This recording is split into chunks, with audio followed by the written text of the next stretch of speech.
Capítulo 15. A semente de Leí receberá dos gentios o evangelho nos últimos dias. A coligação de Israel é comparada a uma oliveira cujos ramos naturais serão enxertados novamente. Nefe interpreta a visão da árvore da vida e fala da justiça de Deus em separar os iníquos dos justos, aproximadamente 600 a 592 a.C. E aconteceu que, depois de haver sido arrebatado no espírito e visto todas essas coisas, eu, Nefe, voltei à tenda de meu pai. E aconteceu que vi meus irmãos, e eles discutiam entre si quanto às coisas que meu pai lhes dissera. Pois ele verdadeiramente lhes dissera muitas coisas grandiosas que eram de difícil compreensão, a menos que se perguntasse ao Senhor. E como eram duros de coração, não procuravam ao Senhor como deviam. E então eu, Nefe, fiquei pesaroso com a dureza de seu coração e também por causa das coisas que tinha visto e sabia que haviam de acontecer inevitavelmente, por causa da grande iniquidade dos filhos dos homens. E aconteceu que fiquei abatido por causa de minhas aflições, pois considerava-as maiores que quaisquer outras, por causa da destruição de meu povo, pois eu vira a sua queda. E aconteceu que, depois de haver recuperado as forças, falei a meus irmãos, perguntando-lhes o motivo das discussões. E eles responderam: Eis que não podemos compreender as palavras de nosso pai concernentes aos ramos naturais da oliveira e também aos gentios. E disse-lhes eu: Haveis perguntado ao Senhor? E eles responderam: Não perguntamos, porque o Senhor não nos dá a conhecer essas coisas. Eis que eu lhes disse: Por que não guardais os mandamentos do Senhor? Quereis perecer por causa da dureza de vosso coração? Não vos lembrais das coisas que o Senhor disse?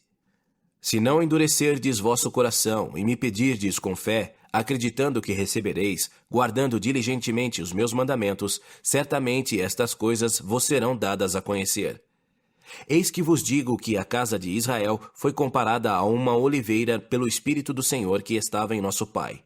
E eis que não fomos nós desmembrados da casa de Israel, e não somos nós um ramo da casa de Israel?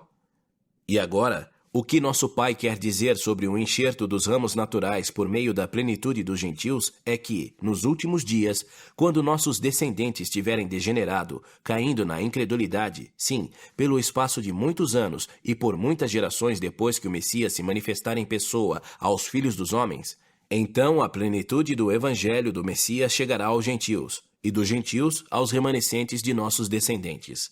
E naquele dia virão os nossos descendentes a saber que são da casa de Israel e que são o povo do convênio do Senhor. E saberão, daí, quem eram seus antepassados e terão também conhecimento do Redentor e do evangelho que foi por ele ministrado a seus pais. Portanto, virão a conhecer seu Redentor e os pontos essenciais de sua doutrina, para que saibam como chegar a ele e ser salvos. E aí, naquele dia, não se regozijarão e não darão graças ao seu eterno Deus, sua rocha e sua salvação? Sim, naquele dia não receberão vigor e alimento da verdadeira videira? Sim, não virão eles para o verdadeiro rebanho de Deus? Eis que vos digo, sim, eles serão lembrados outra vez pela casa de Israel. Serão enxertados, sendo um ramo natural da oliveira, na oliveira verdadeira. E isto é o que o nosso Pai quer dizer. E ele quer dizer que isto não acontecerá, senão depois de haverem sido dispersos pelos gentios. E ele quer dizer que isto se dará por meio dos gentios, para que o Senhor mostre aos gentios o seu poder, porquanto será rejeitado pelos judeus, ou seja, pela casa de Israel. Nosso Pai não falou, portanto, apenas de nossos descendentes, mas também de toda a casa de Israel, indicando o convênio que haveria de ser cumprido nos últimos dias, convênio esse que o Senhor fez com nosso pai Abraão, dizendo: Em tua semente serão benditas todas as famílias da terra. E aconteceu que eu, Nefe, falei-lhes muito sobre estas coisas. Sim, falei-lhes sobre a restauração dos judeus nos últimos dias. E repeti-lhes as palavras de Isaías, que falou sobre a restauração dos judeus, ou seja, da casa de Israel. E depois de sua restauração, não serão mais confundidos nem dispersos. E aconteceu que disse muitas palavras a meus irmãos, de modo que se tranquilizaram e humilharam-se perante o Senhor. E aconteceu que me falaram novamente, dizendo: O que significa isso que o nosso pai viu num sonho? O que significa a árvore que ele viu? E disse-lhes: era uma representação da árvore da vida. E disseram-me: o que significa a barra de ferro que nosso pai viu, que levava à árvore? E eu disse-lhes que era a palavra de Deus.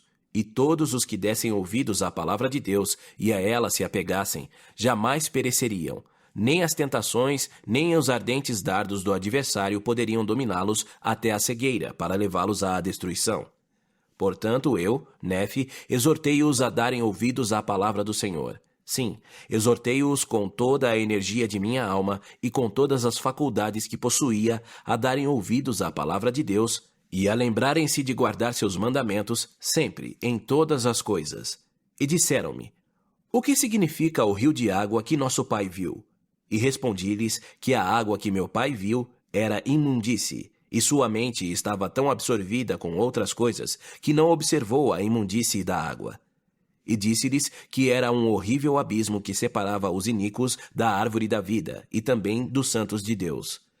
E disse-lhes que era uma representação daquele horrível inferno que o anjo me dissera estar preparado para os iníquos. E disse-lhes que nosso pai também viu que a justiça de Deus separava os iníquos dos justos, e que seu resplendor era como uma chama de fogo que sobe eternamente para Deus e não tem fim. E disseram-me: significa isso o tormento do corpo nos dias de provação, ou significa o estado final da alma depois da morte do corpo físico, ou refere-se às coisas que são terrenas? E aconteceu que eu lhes disse que era uma representação tanto de coisas físicas como espirituais, pois chegaria o dia em que seriam julgados por suas obras, sim, mesmo as obras feitas pelo corpo físico nos seus dias de provação.